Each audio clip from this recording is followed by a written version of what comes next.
Hello, Svitlana. Nice to see you. Hello. Hello. Um, we have our last show in June, as far as I understand. Maybe it's actually another one on the 29th of June. But after this show, we will have a little break of 2 weeks, and then we will continue with our show, of course, again. Um, and you are just back from a little chess experience. The inter is was it interzonal? Is it that was the name, right? Well, I was playing a tournament in the US and then I was playing an online zonal. Yeah, online zonal. That was the name. And you got the second place, so you qualified for Canada. Yeah. So our training pays off finally. Yeah, Uh, I'm really excited to play in the World Cup. I've never played before. this is absolutely cool. So you're probably also coming to Europe at one point this year, if everything Ye- is going as well as it might go. Let's see. It looks Yeah. quite good and promising. So I am really happy and curious to see what you have chess wise on the table for us today. Yeah. Okay. Sure. I'm gonna share my screen. Mhm. Okay, look at that. Yeah. So today I was thinking of talking about understanding exchanges as a topic. Okay. So I feel like in every game we're faced with a few crucial moments where it's up to us to decide whether we want to make it an exchange or not, and that can be difficult because there are no really strict rules about exchanges, and most of the time it just fully depends on the situation. Hmm. But knowing the right pieces to trade can be a very important skill that you can develop and start building into your intuition, because not all exchanges are equally favorable to both sides. It usually favors either one or the other by a bit, and we should only agree to it if it favors us more than our opponent. Um, okay, let's start Okay. with the first game. This was Smyslov against Tal, and we'll be looking at it from White's side. So Smyslov was known to be more of a positional and solid player, and with his good positional technique came a good understanding of correct trades. So let me see how it started. So now he played knight to d5. Are you familiar with this type of trade? It's quite often that this happens in the Sicilian Najdorf, but I I'm not sure that you play it. I do not play it, but I think it's at least the second time that you mention it that this is a motive in the Sicilian to this d5 square with the knight, and yes, so I am quite aware of it. Yeah, Yeah. yeah. It's common when, especially in the e5 Najdorf, when the pawn is on e6, it's harder. It could be a sacrifice too, but very common when the pawn is on e5. So, as black, do you think you would take the knight? So the knight is already going there, and it has a really perfect spot. Also, there's this terrifying threat on e7. So, but if I take, I guess I have to calculate if it's a good idea to take it or not.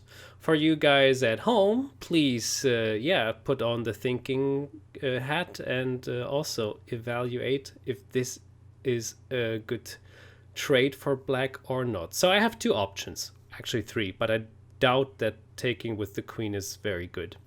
Now I could take with the bishop, which is quite weak now that I'm looking at it because well, he doesn't have f5, he doesn't have g4, he doesn't have h3, he has no spot at all. So from this point of view, this might be a good idea to get rid of the black bishop. Then again, okay, and then we have the knight. The knight opens up this spot. Okay, now let's take with the bishop. And then Right. Taking this wasn't exactly a deep question. Okay. It's something that I feel like if you play the Najdorf, you would basically do it automatically. But eventually, yes, you should take the knight. Um, it's usually if you can do it and make white recapture with the d pawn, then it's usually not a bad thing, because you will no longer have that weakness that you always have on d6 in the Najdorf. Mm, But depending on some other factors in the position, black sometimes takes either with the knight or the bishop, um, and both have their own merits and their downsides. In this particular case, black took with a bishop. Because other things are just way too passive. The other alternative would be to play bishop d8, and that's not really looking like it's making too much progress. no. So you are right about taking with a bishop. Okay. So that does give the bishop pair to the opponent, but it's not a huge concession here because knights could also be useful in this type of rather closed position. Plus, it was impossible to capture with the knight because of the double attack now I that just white would see it. have. Yeah. So There's it the was queen still also on this spot. I didn't see that. Yeah. so there was only one capture here that was possible, Hmm. and yeah, usually if white could, he probably would want to recapture with a piece, maybe another knight to keep that good square, but at this point he could not. So now black played queen d5, and this is the moment where I wanted you to try to find a plan for white. Hmm. Yeah, so basically, which prospects do you see in this position for white? Okay, so let's take a look. So the queen is still on this pawn on d5 with the knight, but there is actually no other piece which can get in there to threaten to take this away. So why did the queen go there? What can the queen do next? Hmm. And what about e4? Okay, anyway, a plan for white. So this is far more difficult than the earlier question, which wasn't even that big of a question. Okay, what? Uh, I mean, we kind of had it already, but what to? Oh, so oh no, this is not working. Anyway, what is when there's this middle game, that's a middle game now, right? The opening Yeah. is kind of over. What should we we should try to get the weakest pieces that we have and make them stronger. That would be a good way to think of this, right? Yeah, sure. And remember, this is also about exchanges, so that should give a little hint. Yeah, I get that. So, okay. Yeah, the idea would be to maybe put the bishop to g5. That's not Okay, working. that's a common idea actually Yeah. in the Najdorf, but that's only when the d5 spot is available for your knight, that you would often trade your dark squared bishop, play bishop g5, and then take on f6, and then you have your d5 square fully to yourself. That's a common idea in this opening, but not on this pawn structure anymore. Okay. Yes. Yeah. No, I don't see it like that effective either. So What? how about if I show you what black is gonna do? Yes. Basically, his next moves are probably going to be, I don't know, moving the knight somewhere, maybe moving the rook first, then move the knight somewhere, play f5, f4, and you don't really have much on the king side here. So you basically, if you just wait, then you give the initiative to black. F5, maybe e4 is coming, and or f4, and you can't really do much about it. Oh boy, why is this so difficult for me? Is this difficult for you at home too? What could be a good? I mean, these are like we're talking about Tal here again and Petrosyan. No, this is Uh, Smyslov. Smyslov is. Smyslov is white. Mm, My gosh. Okay, what's wrong with me today? No, don't May worry. The move is not actually that easy to find. But Okay. once you know which trade you want to make, you'll see it. Okay. So now, how about bishop g4? Bishop g4, I think, actually helps Black's plan because he will take and play f5 at the very least, right? You're right. And That's horrible. I wanted there- to prevent the knight going to e8, but of course, that's also. Wow, I'm so lost. This is really interesting. think about which trade you would want to make here. Yeah, okay. So, yeah, in maybe a queen trade? Yeah, you're getting closer. But So what's the move? but I cannot see it being. It has to. But this is so awkward because I thought about this, but then I Hmm. thought like e2 is not really working because if I take back with the bishop, then the knight can just take on d5. But if I would go the queen to d3, then I have a double pawn. Is that the solution? That is the solution. Wow. D3 is the solution, and And it looks so scary because of e4 too. So yeah, you don't think exactly. about it. Wow. Yeah, it does. It does look weird to do this, but if you think about it, this trade heavily favors white because first of all, now if black ever creates a kingside attack, that's not scary for you, and second of all, you open yourself the c file, which switches the game to the queen side. And on the queen side, you're the one that has an advantage. You're the one that has more space.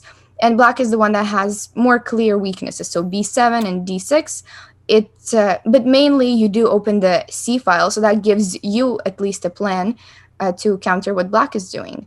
Now here, it's better to not take the queen, right? Because then you open up the a file, make your a5 pawn potentially weak. Uh-huh.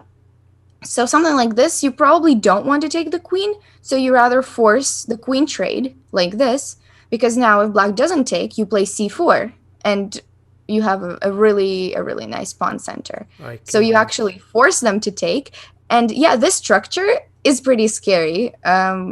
Normally, you would probably not want to have your doubled pawns like this, but doubled pawns can have their own advantages as well. Hmm. So here, for example, you're preventing e4.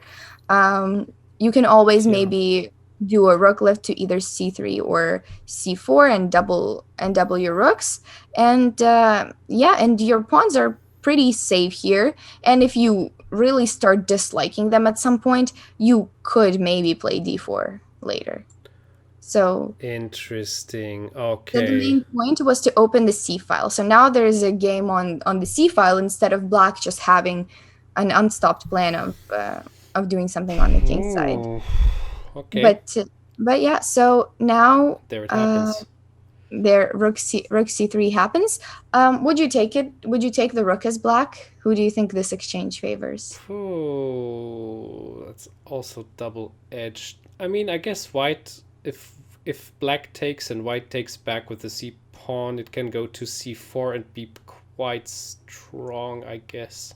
So as black, I would probably not want to take. But then again, if What do black you do as doesn't, black? yeah, Right? if black doesn't take, then there's going to be a doubling up, and this is going super trouble. So I guess this is also forced, right? Not Almost. exactly, not exactly, but taking, as you said, does favor white. He could have played something passive like this, Oh gosh. which maybe no. This is actually like if you look at the computer, I don't think the computer would mind it. So Okay. this would actually be fine. But as a human, you don't. This is not something you want to do with your pieces. Insane. Yeah, no, I would have never found this out. Interesting. But structurally, this exchange favors white, right? Yeah. So now c4 could have happened, and black made a good decision to open things up a little and make it a little more tactical. And here's how the rest of it went. So now, at least, even though Black still does have weaknesses, at least his rook is active and his pieces are not just doing nothing. Hmm. And this is the Crucial. last moment that I wanted you to see. So, how would you react to both of your pieces being attacked? And That. what do you think is a good trade here for white? Yeah, so now we have so many options here. Oh, yes, cat even thinks that's too many options. Now, I can take on c5, I can take on f6, or I could not take and just move either the bishop back to e3 or the knight to f3. But, of course, this will lead to trouble because the e4 pawn is under attack. So if I take the knight on f6, the bishop takes back but attacks the rook. And then the rook moves up to a2 to help the knight, but then the knight can take on e4 because if the knight takes back, the rook takes on d1 with a check. Ah, okay. Second option, c5, take, and then I don't have to take back on c5. I can just take the knight on d2, but then I have a bishop pair. Oh wow! So either it's really complicated for me today, and or it's just like my struggling day today. I think you're calculating it too much. Actually, Oh, okay. it's more about yeah, it's more about just um, thinking which trade would benefit you and which one wouldn't. I see. Well, it So looks. It let's first looks. look at bishop e3, right? That's one of the options that you looked at. Yeah. This is not the move, but you rejected it for the reason of knight e4, Yeah. right? Here, I think you missed bishop c2, I did. but Obviously. Black has this exchange sacrifice, after which I can't for sure say that this is a fortress, but Wow. it's, if anything, it's close. So Black actually would want to go for this, right? Because how are you don't have that many pawn breaks, and That's so I'm not exactly funny. sure how you're going to attack any of Black's weaknesses anymore after this. So this is not something you want to go for as white and give that opportunity. So it has to be one of the trades, and well, one of them is more active than the It other. has to be c5 because I can see too much or smell too much trouble on f6. Exactly. Taking on f6 just gives you a more passive position now, because Mm-hmm. if you compare your pieces to Black's pieces, that I think they're actually better off now.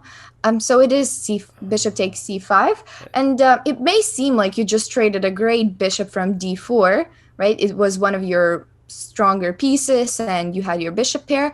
But I think it's important to remember Fisher's quote. I'm not sure if you've heard about it before, but he said it's more important what stays on the board rather than what goes off the board during an exchange. Nice. So yeah, even if sometimes you trade a good piece for what seemingly looks like a bad piece, if after that you have a nice position that you enjoy and that you have things and where you have things to do, that means that it was a good trade. So it doesn't matter that you traded a good piece. Okay. Um, yeah, so that's something to remember. Well, now we're essentially yeah. After that, Black made an exchange sacrifice actually to Oh, try to make this at least somewhat holdable. If he doesn't do that, he's just a little more passive, and then b7 might fall later on. mhm. So this was probably better though. But yeah, in the game, this whole exchange sacrifice happened, and we're essentially done with the exchanges for this game. But I think the arising endgame is still quite interesting. It's an imbalance, which we haven't looked at before. But I think basically, how do you think this is? Would you guess this is easily winning, or maybe just slightly better or much better for white? What would you think? If even it's just slightly better for white, it's going to be super tough to get through that, I think. Unless Yeah. I missed a tactic. But it looks as if this is going to be a tough fight with only one pawn more at the end or something like that. Yeah, right. So it's even in endgames like this, I feel like it's pretty much only one side that can ever win, Hmm. and it is. I think the computer would be able to hold it. It's only a slight advantage from that beginning position, but in a practical game, it is obviously much harder, and white can just make make some slow moves and try to make the opponent make a mistake. So Hmm. White slowly just kept improving until he created a passed pawn, and Black made a few inaccuracies, and he eventually won. But overall, there were no more exchanges left in this game, so we will move on from it. Um, Hmm. I have another game to show, which was slightly more tactical than the first example, but it also includes a few instructional moments about exchanges. This is actually one of my games. Oh, Again, cool. Nice. yeah. Well, this was against a strong IM, and basically, yeah, we're just out of the opening. And I'm not sure if this was still theory for him, but for me, it for sure wasn't. But it might have been for him. Well, now I played e5, and I wanted to ask you if you would, as black, capture it and make a queen trade, or would you avoid the queen trade? Good. Let's see. Oh, can you do me a favor, please? Can you flip the board? Oh, yeah, sure. So, yeah, thank you. So, now if I take, it forces a little bit the queen swap, which you probably intended to do. Then, boop, boop, takes back, and then you take back. Actually, you have a very strong pawn there. So this is Now what's the alternative? Black could. Oh, there isn't it unpleasant. So I think taking might be actually the less harmful or less crazy position. So maybe taking was good. I think everything else would lead to very wild positions. What was the alternative that you saw? And only the knight to d7, but Yeah, knight d7 is yeah, the other option. Well, in the game, he captured my pawn on e5, and I yeah, think, um, just looking at the position, both knight d7 and e5 are, I think, roughly equivalent. okay, But yeah, so if knight d7, the tactic is that if I take the pawn on d6, which I probably have to do, then he wins it back by capturing yeah, my rook and then capturing the pawn. So something like this, I think probably around equal. Um, hmm. and d takes e5, we'll see basically what happened in the game. It was a queen trade. But Oh, but even I think in those situations, exchanges can sometimes be psychological too. So, for example, when I'm playing against opponents who are lower rated than myself, I try to avoid trades and keep the position more complicated, just as complicated as possible, right? And here I was maybe like 400 points lower rated than my opponents. So I whoa, mean, I was happy with trades. I'm good with endgames. I know it depends on the person who likes endgames and who doesn't. But in general, if you're ever playing someone and you're the higher rated opponent, I would assume that your opponent is actually pretty happy with trades because it makes it less complicated, right? Because I think the biggest difference in class, you notice it in middle games, right? When it's complicated, when there's a lot to calculate. But in end games, it's kind of, if you don't know your opponent, it's a gamble. Maybe he loves end games, maybe he hates them, and but either way, it makes it a little easier for your opponent to calculate. So I think generally lower rated opponents probably would prefer to trade against you, right? Huh. Yeah, makes sense. Yes, of course. Yeah, but maybe I put too much psychology into chess, to be honest. Maybe it's Ah, a little too much. so from what I learned from you and Elizabeth so far, and when I'm just checking out or talking to people, I believe that psychology might be very underrated in chess, actually, and it Hmm. seems to have a far bigger role than I personally expected. At least this is my experience from the last couple of months. Hmm. So yeah, probably should keep that in mind still, and don't push it away too much. Yeah, yeah. I think it could be useful. Like you could use it to your advantage um, if you know the opponent and if you know yourself well. But it could also do you some harm Sure. because you start focusing more on the psychology than you do on the chess Yes, positions. can easily backfire too, no doubt. Yeah. Yeah. Well, So can I ask you here, quickly? Sorry to yeah. interrupt you, but why did you take with the knight? I Um, was so yeah. So I think taking with the rook probably fine as well. But then after this, yeah. I mean, he probably has to move the knight somewhere, and he didn't want to do that. And this just looked more passive than the previous position. Okay. So he wanted to keep the rook here so that in case I Okay. take with the pawn, I'm not able to recapture his knight, so he can just do something else during this and Gotcha. not recapture and not, yeah. But I think it's probably roughly the same. Hmm. But taking with the knight, I think I would prefer that too. Well, but I captured with the rook, and here he could have avoided another trade by playing knight e6, and that avoids the trade and just keeps the game going Yeah. for now. But yeah, but looking at some positional factors here, do you think white or black is happy with trades generally? Hmm. So we have the trade motive again. Let's look at the pawns. Hmm. They are. Who would be happier with a trade? You were right to look at the pawns. That's one of the Yeah, but factors that. I mean, yeah, there is not that big of a difference, but there is a difference that they are. Uh, well, they're just a little, tiny bit more scrambled on the black side. Yeah, yeah. So So the pawns are a little weaker yeah. on the black side, and that as can be a general rule too that whoever's pawn structure is better usually benefits from trades Hmm. because it becomes like pawn weaknesses become more important closer to the end game. Here they're not huge pawn weaknesses, but generally that's just a rule to remember that if you have a better pawn structure, then you're probably happy with trades, I see. as opposed, yeah.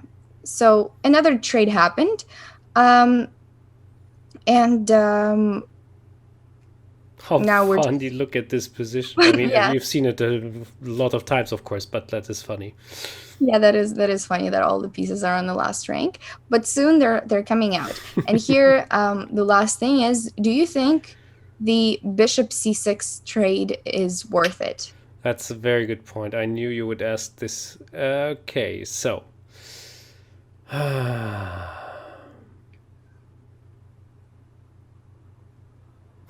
Yeah, Yeah, I, yeah, I would. because it's a double pawn. It's even more scrambled, and according to what you just mentioned with the pawn structure, I think it's helpful. Yes.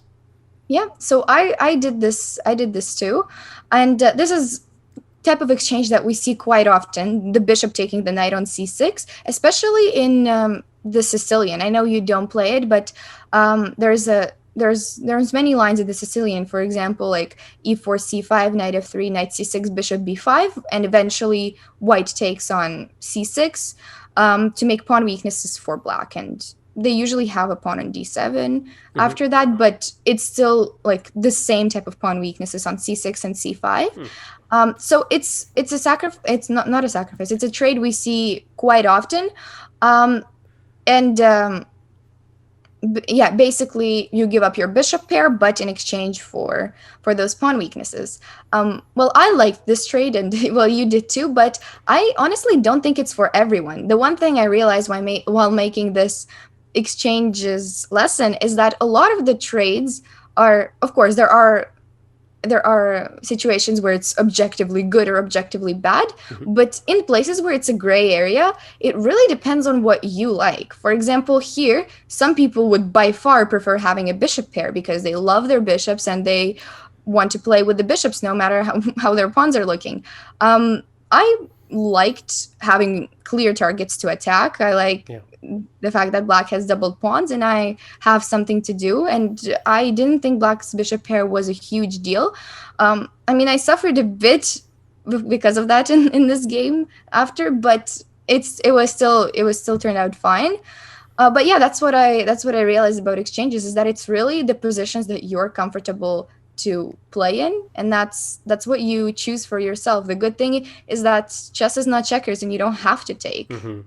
and every move. So I understand. Yeah, yeah, very good point. Again, and as so often, because you mentioned this even a couple of times, even for some other motives, which we were talking about, that it is always important to, yeah, keep it up with your own ideas or your own playing style. I also saw, by the way, bishop to f5, and I thought, like, how to, yeah, exactly. There it yeah, no, goes. I'm just skipping over Sure. this next part because it wasn't that eventful. But but yeah. So later later we made some pawn exchanges. Surprisingly, black still ended up with with doubled pawns, but on this side now. Okay. Um, but yeah, it went on, and the bishop pair was starting to be annoying. Um, but yeah, for some reason, I always, maybe I just like knights better. I'm not sure, but I always let the opponent have a bishop pair and not think it's a big deal, and then I suffer. That's for not thinking it's a big deal. Yeah, yeah. But yeah, I do like knights for some reason. Yeah, me too. Maybe a bit more after rook a8. Yeah, I think this is one more tactic that I can make you solve. I had a tactical way to trade off my two knights for black's two bishops. Oh, Can you see it? right now, two knights Yeah, for two bishops. yeah. Whoa. Okay, let me see. So, what? Oh, okay. So yeah, it's oh, but is this looks dangerous, but okay. Okay, so knight to b6 probably. Right. Yeah, knight b6. Now it's rook e8. Rook e8. So I thought, okay, I just saw rook takes a2, but yeah, Rook takes this e2, I think, is definitely a valid alternative, but I think it's you dangerous just to take it. allow Yeah, knight yeah, yeah, takes. yeah. It's not working, I think. Okay. Then you take the bishop on d5. Exactly, He and probably now takes back. Yeah, and now knight e7, that's the right? check. And then Ah, ha, ha, ha, ha. take and So he yeah, has to something like take back. I think it's dangerous to go to f8 for sure. G7 is possible, Yeah. but then I feel like you let the c6 weak if you let the c6 to be a weakness for too long, then like I'm already attacking it. I feel like after king d6, I obviously can't take it now because of the bishop, but I Yeah. move the bishop away. You cannot I move feel like forward. I feel like eventually you have to. Maybe you don't, but I feel like eventually you just have to take I this knight if you get. don't want Yeah, to yeah, lose. yeah, yeah, yeah, yeah. Okay. Okay. So yeah, that was a tactical way to trade two bishops for two knights. And if you think about it, two bishops for two knights is usually a pretty good deal for you. So yeah, clear. I would think I would be clearly better at the end because I don't know if we've talked about this before, but when the play is on two sides of the board, bishops like in the endgame, Hmm. bishops are better than knights. When the play is on one side of the board, so when all pawns are on the same side, then the knight is better Uh, because the bishop is not as useful in his mobility. Interesting. I'm not 100% sure if you told this to me. Could be, but I heard about this once, but no, I forgot about it again. So it's good you give this reminder. It's very, very good to Right. So get this in your this head. type of position, pawns are on both sides, so the bishop is probably more useful in Cool. this case. And I think white would be clearly better and the only player who would play for a win here. But yeah, at the end, it ended up being. I didn't play knight b6. I played knight d7, and we traded off rooks, and it all went to a draw a few like 20 moves after this. But with this example, I just wanted to highlight a bit of the difference between for a bishop for a knight trade, how you usually want to keep your bishop because we're used to hearing about the bishop pair and how that's not something to give up, but sometimes you can do it if there's something else in it for you, such as creating pawn weaknesses, right? Or if there's some tactical opportunities in the position. And also how there can be a psychological component to trading as well. So let me stop sharing the screen Yeah. because I don't have any other examples. But yeah, I think yeah, sometimes psychology in trading becomes more important than in some other parts of the game, because it's really what you're comfortable with. If you like knights, then you keep knights. You like bishops, you keep bishops. And if you like dynamic positions with queens on the board, then you try to keep the queens on the board because that's your strength and that's where you can outplay your opponent. I really love that. It also confirms my ideal way to play chess too. So there were times where I was like not advancing over 2000 rating, and I thought like I was pretty certain it's because I'm playing the way I'm playing, this attacking, this sacrificing, and all of that stuff. But then again, I saw the players like Simon Williams, who are playing very similarly to my playing style, but managed to become grandmaster and give lessons and all of that. So it's definitely possible if you get some more knowledge about some main ideas. For example, what you just mentioned, that in an end game, it's probably often better to have if you to have a bishop if pawns are on both sides of the board, because of course you have much more variety to go from one place to the other, stuff like this, which is stacking up from learning. But now counting in the psychology of chess, what you just mentioned, I think it's as I mentioned already, it's so important for so many factors. Is there actually any ritual which you have before starting to play a chess game or going into a chess game?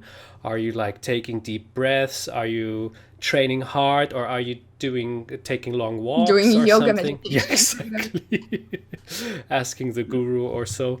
No, do you have like some kind of ritual? What you do before chess, or do you not think about that too often?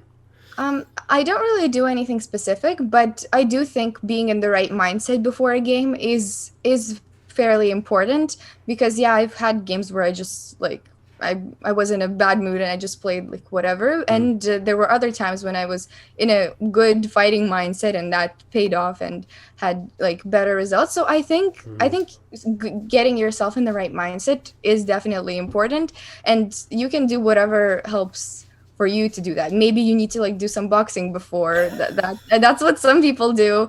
Maybe you need to listen to some upbeat music. Uh-huh. Maybe you need to take a nap. I know many players who take naps before the Ah, games, and I cannot understand how they do that, because I would never want to play a game when I just woke up. yeah, it would be, just feel soggy and can hardly look, and then you're like, oh gosh, how did chess work again? I don't know. Yeah. Yeah, interesting. Yeah. Yeah, I also don't have a real ritual, I think, when I'm going into the game.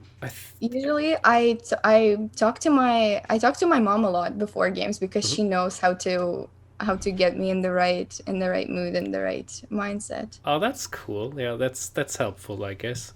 Nice one. Very, very cool lesson again, as always. By the way, everybody, this is didn't I even mention this in the very beginning? Yes, I think you I did, yeah. think I did exactly. So the next 2 weeks, Svetlana's smart moves will have a short pause, but we will be back end of June and of course all of July, and I'm looking forward to a lot of more Not all interesting. of July because I'm Oh playing for yes, a bit. you're But right. You're right. You're right. So yeah, we have to just see who is not there or who is there in all the times, and then we can manage. But Svetlana's smart moves will exist. Thank you, by the way, for your nice comments. This is very very cool that you do write something that you like the show. That this is very interesting. That you're doing this so well. And yeah, thanks a lot for this. This is always helpful, and this is always nice to read, of course. And I wish all of you a nice end of the week, and we see each other in a couple of weeks. Until then, bye bye. bye.